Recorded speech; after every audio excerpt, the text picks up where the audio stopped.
Hello my lovelies, and welcome to Jurassic Park. And welcome to Monday Night Wine. And welcome to Along the Lanes, my nitty, crafty, foodie and sometimes fluffy YouTube show.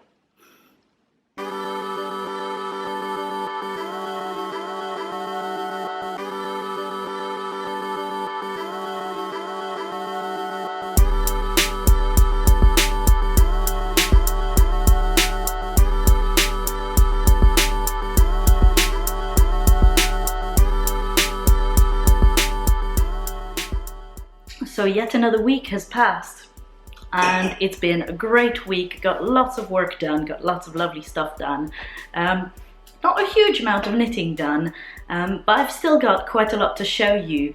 I think this week we'll be going back and forth in time because I recorded various clips throughout the week of things I wanted to show you.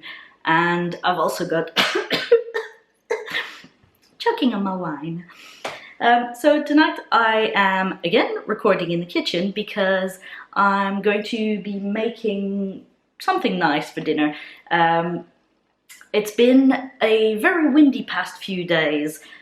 Storm Imogen is hitting the UK. So the UK has only recently started naming storms. I know in the US it's been a thing for a long time because when big hurricanes hit, usually based on the name, all the information can be disseminated, making sure that people get themselves into safe places and don't have issues with kind of the unpredictability of the weather. But here it's not really something that's happened so much. So this one, we're quite lucky. Cambridgeshire, we're not getting hit too badly. It's very much people on the west coast who are seeing the brunt of it, but it's certainly been windy and a little bit mad. So I fancied something kind of warming and cozy and kind of just very nice wintry food. So I am making this kind of, well, I would have liked to make it slow cooked, but it's nearly 6 o'clock and I haven't started, so it's not going to be that slow cooked, but maybe an hour.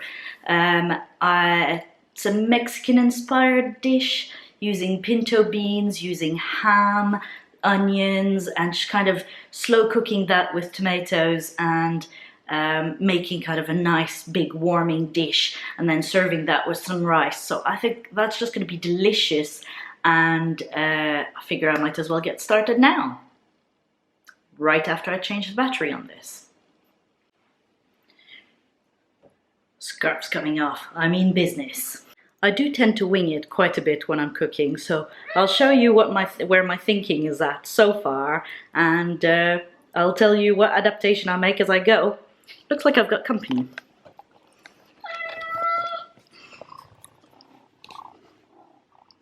What are you doing, Jack? So far in my lovely warming dish, I know that I'll be putting some pinto beans, which is kind of a Mexican staple.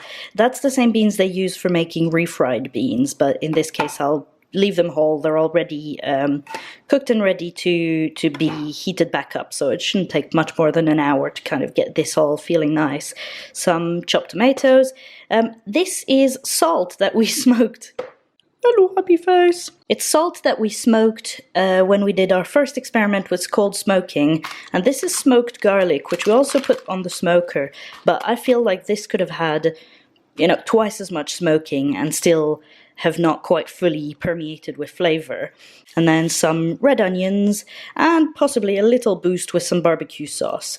And also this is the ham that I've already diced up that we cooked on the Big Green Egg outdoor smoker or outdoor barbecue recently. And I'll probably put some coriander, though coriander's not to everyone's taste. And that's just my sustenance as I work. I'll start by chopping the red onions. I tend to use onions like a vegetable rather than just as a seasoning or spice. So I'll probably use all 3, to be honest. I don't see why not. I quite like the flavor. So 3 red onions, or sweeter, softer onions if you prefer. So I'll get these going so that I can get them sweating in the pan before I put the beans in and get everything else ready. I'll also probably chop the garlic now.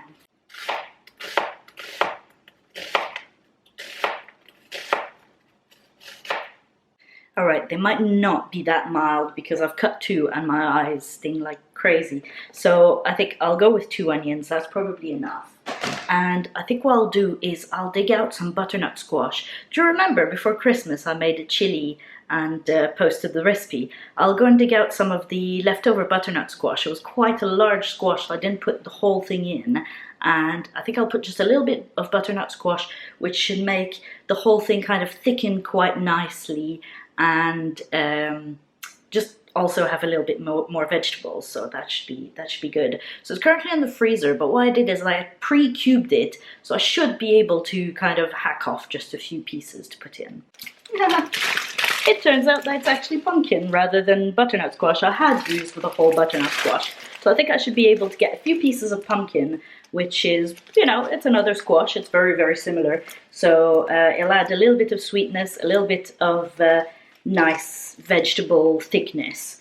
Perfect. One little knock on the edge of the counter and I've got a nice big pile of pieces of pumpkin, still frozen, but that shouldn't take too long to defrost and to throw in.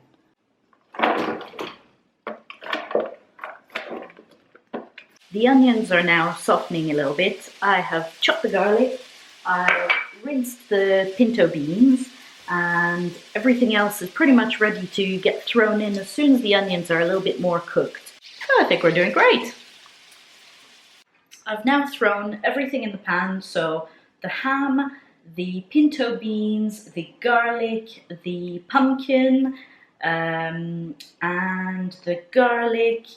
Did I say garlic already? Anyway, everything's gone in and it feels like it could do with a little bit more moisture. I could put a little bit of wine, but to be honest, I'd rather drink the wine. So I'm putting a little bit of vegetable stock in. Might not put this whole quantity, but I'll put a little bit and see how it goes. Yeah, that looks good. So that was about 100 milliliters of extra liquid in the form of some vegetable stock. And now, while that just simmers, let's go have a look at my works in progress and total lack of finished objects this week. Oh, missing my wine. That's better.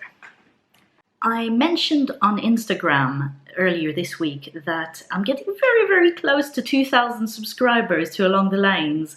So if you've been watching for a little while and you're subscribed, thank you, you rock. If you're not yet subscribed, you can subscribe by just clicking on the subscribe button just below the video if you're watching it on YouTube, or by going to my videos page. It's quite easy to find, and that just means that you'll find out anytime I post new videos, you'll be notified. So as soon as I hit 2,000 subscribers, I'm going to be doing a giveaway.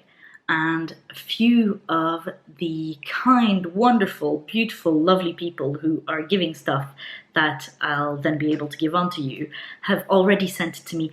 There's some lovely stuff. It's going to be heartbreaking to send it out, but I think you're all going to love it. So at this point, I've made the theme for the 2,000 subscribers giveaway teal, which is my favorite color.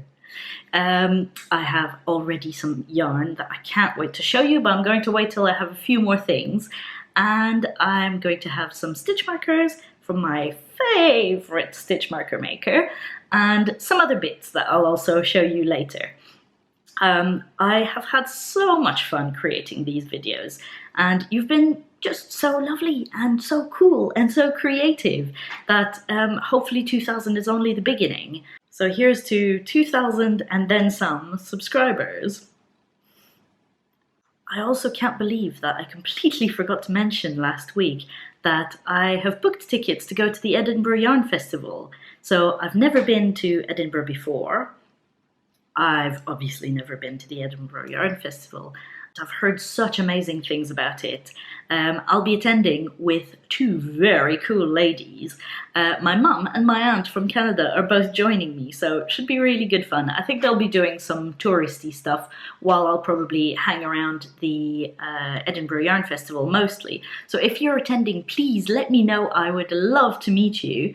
And also, if you can think of anyone in particular that you would like me to collar, nicely and have a little chat with, do let me know, because I'm going to be on the lookout with my camera for nice people to talk to and for lovely things to show you. Should be really good fun. Having said that, I now have yarn festival anxiety. I started reading about the projects that people are making, so I know that, for example, when Rhinebeck happens in the US, everyone tries to make their Rhinebeck sweater. And I'm thinking I've got just over a month to try and make something that I can wear to the Edinburgh Yarn Festival and kind of show off my knitting skills.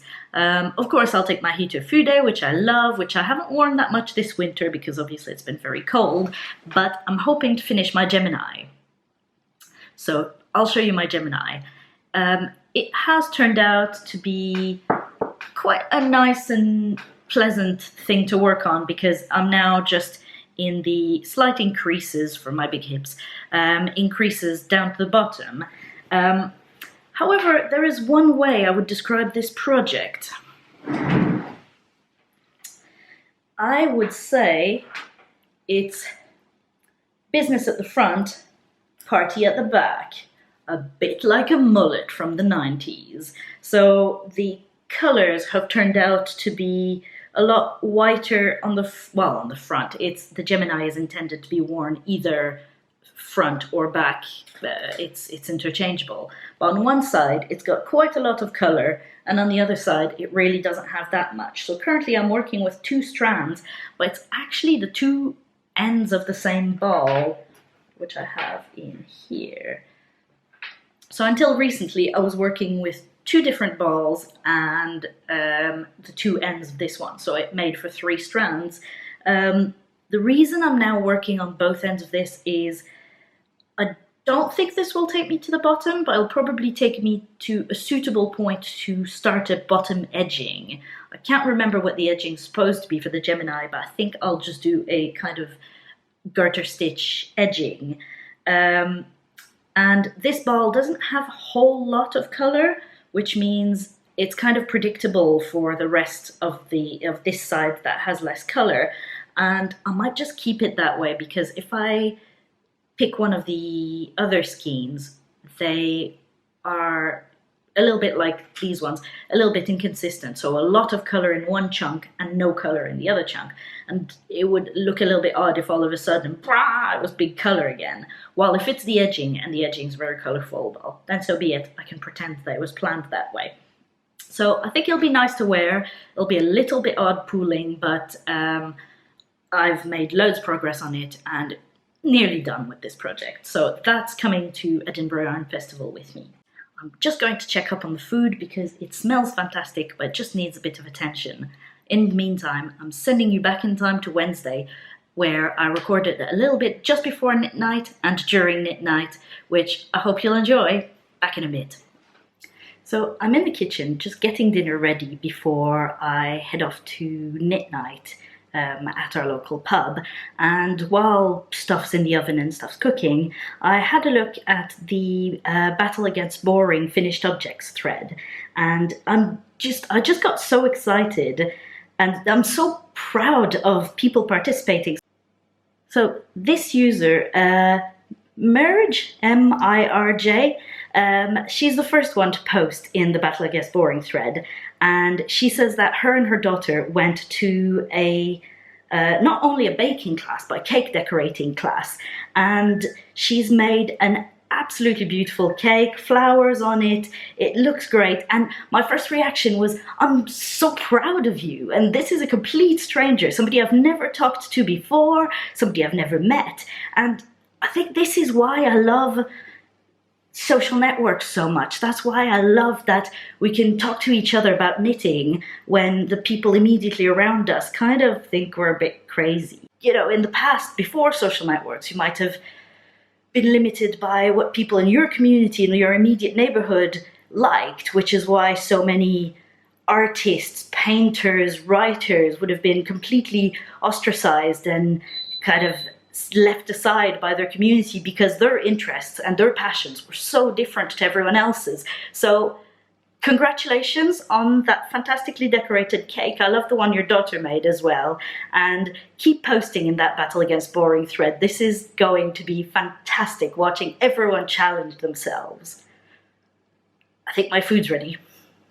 I'm now at the pub for knit night, and very quickly Gemma's found something to use as a yarn ball, which is incredibly convenient, but she has the absolute coolest little gadget which I wanted to show you. When making socks you end up needing the Kitchener stitch for closing the toe up, and she's got this very handy little keychain that's got the instructions on it. So from Rosie's Moments, and it's just such a convenient way to not forget it, because I have to look it up every time. I enjoy doing the Kitchener stitch, but I always have to look it up, and I'll explain the hair later. If you haven't met Gemma yet, go watch episode 8 where we have a look at her really awesome lace shawl and have a bit of a giggle. Everything's cooking beautifully. I've just added some spices. So I've put in, let's see, I've put in some paprika, some cumin, some coriander, some pepper, a little bit of that lovely smoked salt, and a tiny bit of cinnamon, which I think adds a lovely warmth. I'll probably put a little bit of chilli, but I haven't put any yet, just to see how it tastes without the chilli in a few minutes. Second work in progress. It's not an awful lot to show. It's the Knit Picks Hawthorn, and I have now turned the heel and I'm going up the leg, and it'll be interesting. It's the first time that I do toe up, and I've got this much roughly for each foot. Yeah, that's about right. So I'll keep going for a little bit longer, and then I'll switch to some ribbing for the top. These are socks that I originally intended to make as at least a slip stitch, which would have nicely broken up the slightly weird bright blue pooling, but because we were watching a movie, I just got distracted and completely forgot that that was my intention. And I did the toe increases, and then just started motoring on, and really it would have been nice to do a slightly kind of slip stitch or broken up pattern of some sort to try and avoid this pooling. I'll try that on the next pair, but I don't think my next pair is going to be in this Hawthorn sport weight. I really fancy doing the Rachel Atkinson Reasons to be Cheerful pattern. It caught my eye on Instagram this week, and Rachel was also having a little bit of a kind of celebration discount. So do have a look, the discount might still be on. Hers are in a bright mustardy yellow color, and I'm considering picking an equally bright and vivid color, but I've also got this kind of purpley, grapey yarn that's been catching my eye, and I've been tempted to use. That particular yarn was an old Araucania multi-ranco or something like that. And when it arrived, it didn't look anything like the picture of what I'd bought. It was mostly white with a little splotch of red and a little splotch of red. And I swear that's not the wine, I've had about 3 sips. So had a little bit of red, a little bit of blue, but it was just not a very exciting color. So first I dyed it with Kool-Aid, and boy, it smelled fruity, but the colors were still a little bit sad. That's before I'd ever experimented with acid dyes. And after having this this fruity thing in my stash for ages, I decided that I wanted to dye it with proper color, so with acid dyes, and it ended up being this really lovely, rich, purpley color. It's somewhere in my stash upstairs. I'll have to dig it out, but I think it would be perfect for those Reasons to be Cheerful socks. Having said that, I think I need to start working on projects other than socks. I do love socks, but I don't make an awful lot of progress, so I've got my eye on a few bigger projects, a few sweater projects.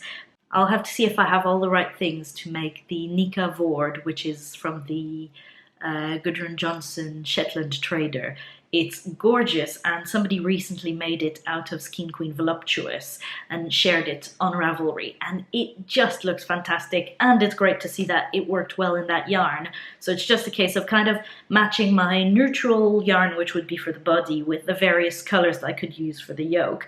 I have a few, I might need to acquire a few in order to make kind of the full yoke, but I think that's quite a lot of temptation there. A few days ago, I took a whole bunch of things to the post office. I took part in a Valentine's Day swap with some other podcasters. It was organized by Spicy Homemaker, who matched us all, and I've got this lovely swappy who's in Houston, Texas, called Brittany, whose podcast is called Sip and Stitch. So do look it up. It's quite funny, and she's got this lovely, adorable little chihuahua. And she's a roller derby girl.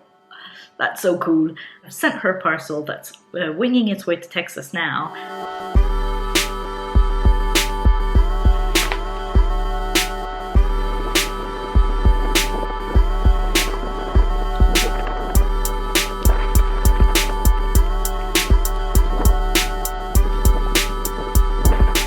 Receive a parcel from Brittany soon, so hopefully I'll have that ready to open next week probably, and hopefully her parcel will make it in time. So I've filmed what I've made for her, but I can't show you this week because it's got to be a surprise for her first.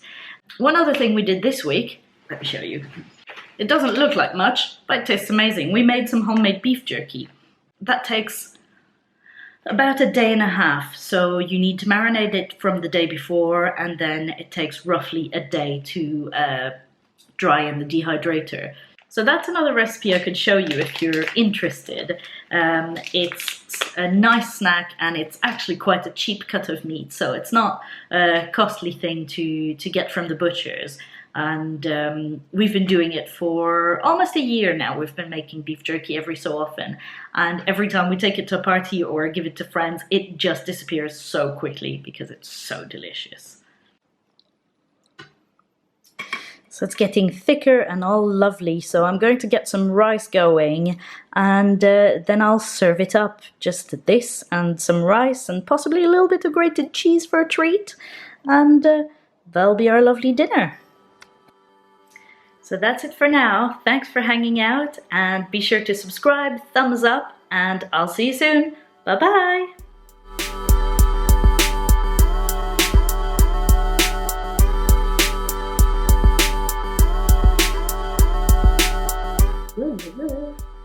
My second working project.